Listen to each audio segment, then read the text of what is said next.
The first Black Phone from 2022 was quite an original horror movie. It was one of the biggest surprises of 2022. And it managed to be an original horror movie without being part of a franchise. Based on a short story written by Joe Hill, who also happens to be Stephen King's son. And to me, the first movie was one of the best horror movies of 2022. When I did hear that they are going to do a sequel, I was really not sure about it because I felt that the first movie tied up everything in a good way, besides explaining how the supernatural elements work. And I feel that it's a movie that really doesn't need a sequel. So I was both interested and not interested in this sequel. This sequel switches decades. The first movie took place in the 70s, late 70s, and this one takes place in the beginning of the 80s. 4 years after the events of the first movie. We meet Gwen and Finney trying to move on from those events, and they have both grown up quite a lot. But Finney is having some issues with that. He is seeing visions of the Grabber and he has a quite tough time to handle those events, while Gwen is actually moving on. But she does start to have dreams about the Grabber's victims, children that got murdered by the Grabber at a youth camp in 1957. And here is where the movie takes a lot from the Elm Street movies.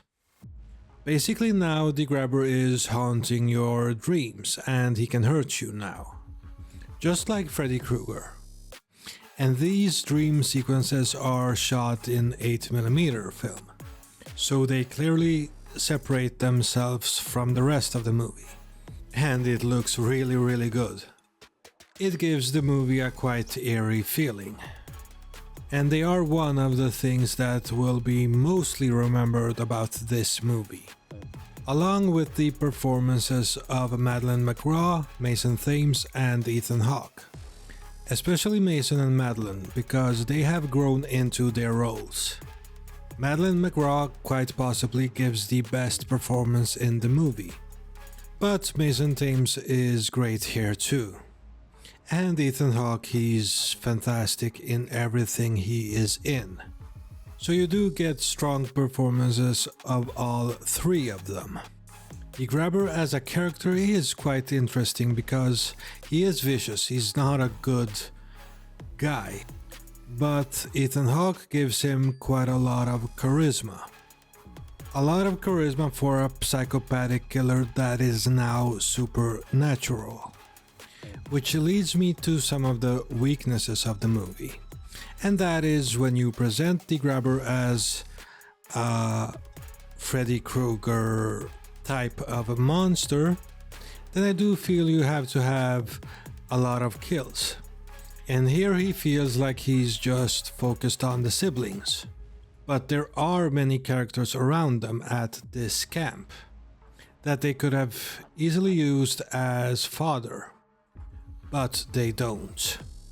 And that I feel is a missed opportunity. Even with the siblings, it doesn't feel like they are in danger really. They get hurt a lot, but it feels like they are just not in any sort of serious danger. They could have at least given us some very cool kill scenes here, because when the Grabber attacks them, he can't be seen in the real world. He can only be seen physically through dreams. So the kills could have been something like the first kill in the original Elm Street movie, just a bit updated and done more with. But they don't do that here. Also, I felt that the movie had big issues with pacing. It kind of feels like nothing of consequence happens for a lot of the movie in the beginning. Long dialogue scenes that don't lead to anything. And I definitely don't have a problem with having long dialogue scenes, but there should be some consequence. There should be stakes and character development through dialogue. And I just don't feel they do that well here. The story itself is good enough. I just feel that overall it is not really a needed sequel. We didn't need a continuation of the first movie, really. It just feels like the studio really badly wants a franchise out of this. And I'm not totally against it, but it just feels like the first movie works best on its own. Don't get me wrong, this is a good movie, but I just feel it's not needed. We didn't need this continuation at all. They do tell us enough about the grabber here without telling everything, but it's enough that it kind of loses its appeal. There is enough here to build upon, but to me it just isn't interesting enough that we get 2 or 3 more movies. I wouldn't mind one more because we need to finish this story out as a trilogy. But yeah, it all just feels like we just didn't need this. But the movie is well made enough. It was interesting to see what they would do with this. And it was engaging for the runtime it has. It's definitely not one of the worst horror movies this year, but it's not one of the best either. I would describe this as just an average sequel that does give us a surprise when it comes to connecting the first movie to this one, but it's nothing exceptional. Great cinematography, great performances, great character writing when it comes to the siblings and the grabber, but not so much in warranting its own existence. Oh, and it's also very gruesome, much more gruesome than the first movie. The dream sequences when those kids get killed in the past is gruesome. Also, the grabber's attacks in the movie are gruesome. He does enjoy the fact that he has these kind of powers now, but I don't think the creative team behind this movie take full advantage of that.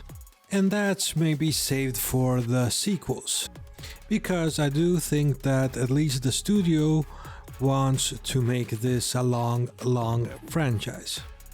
And I'm not so sure about that. Yes, if this one does good, I will be interested in seeing what they will do next.